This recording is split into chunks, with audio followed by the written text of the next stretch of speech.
सुंदर असा पालकचा गरगटा बघू शकता, कधी मस्त दिसत आहे. खायला तितकाच अप्रतिम झालेला आहे. हाय, हॅलो, नमस्कार. आज मी तुमच्यासोबत शेअर करत आहे पालकचा गरगटा. पारंपरिक भाजी आहे आणि पावसाळ्यात आपण ही आवर्जून खाल्ली पाहिजे. इतकी मस्त होते. घरात जे कोणी पालक खात नाही ना, ते देखील पालकाचा गरगटा नक्की खातील. आपण पालकचे धपाटे वगैरे सगळंच बनवतो, पण हा पारंपरिक पालकचा गरगटा जो शरीरासाठी खूप पौष्टिक आहे. आता मी तुम्हाला खाऊन देखील दाखवते. अप्रतिम. चला तर रेसिपीला सुरुवात करूया. आणि व्हिडिओ आवडला असेल तर व्हिडिओला लाईक करा, कमेंट करा आणि कमेंटच्या साईडला हाईप आहे ते हाईप देखील नक्की द्या.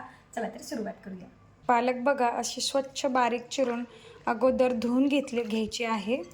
मी इथे पालक हे की नाही अगोदर बारीक चिरली आणि नंतर अशी कट करून स्वच्छ धुवून घेतलेली आहे. हे बघा याच्यामध्ये किती मळ निघतो. नंतर एक कुकर घ्यायचा आणि कुकरमध्ये टाकून द्यायची आहे. ही गरगटा जी भाजी आहे पालकचा गरगटा खरंच खायला खूप उत्तम लागतो आणि फार पौष्टिक आहे. घरात जेही कोणी जर पालक खात नसेल तर तुम्ही असा गरगटा बनवून जर दिला तर नक्कीच घरातील सगळेजण खातील. आणि पारंपरिक भाजी आहे. पूर्वी जे आपण आजी आई आपली बनवत होत्या ना, त्याच पद्धतीने मी इथे पालकचा गरगटा तुम्हाला दाखवत आहे. नंतर इथे याच्यामध्ये मी थोडेसे घेतलेले आहे खोबऱ्याचे काप आणि सोबत शेंगदाणे देखील घेतलेले आहे अजून त्याची टेस्ट वाढवण्यासाठी. नंतर इथे मी थोडीशी अर्धी वाटी मी इथे तुरीची डाळ घेतलेली आहे. याच्याऐवजी चण्याची डाळ वापरली तरीही चालते. डाळीचं प्रमाण कमी ठेवायचं आहे. मी 1 ते 1.5 ग्लास पाणी टाकलेलं आहे. सोबतच याच्यामध्ये आपल्याला घालायची आहे कोथिंबीर. कोथिंबीर अवश्य घाला, जेणेकरून पालकाचा जो वास असतो ना, आपल्या काही जणांना घरामध्ये आवडत नाही किंवा खाताना ही पालक अजून जास्त टेस्टी लागेल, म्हणून मी इथे मस्त हिरवागार कोथिंबीर याच्यासोबत शिजवून घेत आहे. आणि नंतर झाकण लावायचं आणि याच्या गॅसवर ठेवून याला 2 शिट्ट्या काढून घ्यायच्या आहे. आता मी याला गॅसवर ठेवलं आणि याच्या 2 शिट्ट्या काढून घेणार आहे. आणि तुम्हाला एक सांगते, हा पालकाचा गरगटा खरंच ही पारंपरिक भाजी आहे. आणि पूर्वी जे लोक खायचे ना, अशा भाज्या खायच्या जेणेकरून त्यांना असा त्रासही होत नव्हता, ॲसिडिटी जळजळ मळमळ होत नव्हतं. आणि आपण जर अशा पौष्टिक भाज्या घेतल्या तर नक्कीच आपलं शरीर देखील निरोगी राहील, स्वस्थ राहील, मस्त राहील. आणि बघा, तुम्ही अशा पद्धतीने जर केली ना तर घरातील सगळेच जण आवडीनं खातील. आपल्या कुकरच्या मस्त 2 शिट्ट्या झालेल्या आहेत. याची थोडीशी वाफ काढून घेते, कारण गरम जर काढलं ना तर कुकरचं झाकण उडतं, त्यामुळे याची अशी थोडीशी वाफ काढून घ्यायची. पालक अशी मस्त शिजलेली आहे बघा. नंतर इथे मी त्याच्यामध्ये घालत आहे 1.5 चमचा बेसन घालत आहे. बेसन म्हणजे गरगटा म्हटलं तर थोडंसं बेसन हे आलंच.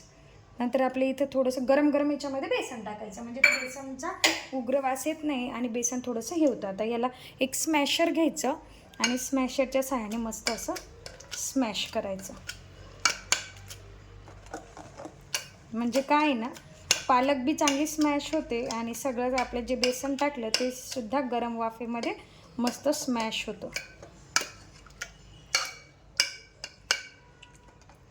किंवा रई जरी असली ना तर रईनं जरी केलं तरी चालतं. मी इथं स्मॅशरनं करत आहे. नंतर काय करायचं, एक तडका पॅन घ्यायचा आणि तडका पॅनमध्ये मी इथे 2 चमचे तेल घेतलेलं आहे. तेल छान असं कडकडीत गरम झालं म्हणून मी खाली उतरवून घेतलं. नंतर त्याच्यामध्ये टाकायची मोहरी. बघा तेल किती मस्त गरम आहे. नंतर त्याच्यामध्ये घाला कट केलेली हिरवी मिरची. नंतर त्याच्यामध्ये आपल्याला घालायचं आहे असा अर्धवट कट केलेला लसूण. भरपूर लसूण घाला आणि मी तो कट करून घेतलेला आहे, तो लसूण घातलेला आहे. आजी आई जे आहे ना, अशा मस्त लसूण खुडून टाकायचे, तो त्याच पद्धतीने मी इथे असा लसूण टाकलेला आहे. आता ते तेल थोडंसं थंड झालं होतं खाली, म्हणून परत गॅसवर ठेवलं. आणि त्याच्यामध्ये आता हिरवी मिरची घातलेली आहे, तर थोडंसं तिखट प्रमाणातच घालायचं.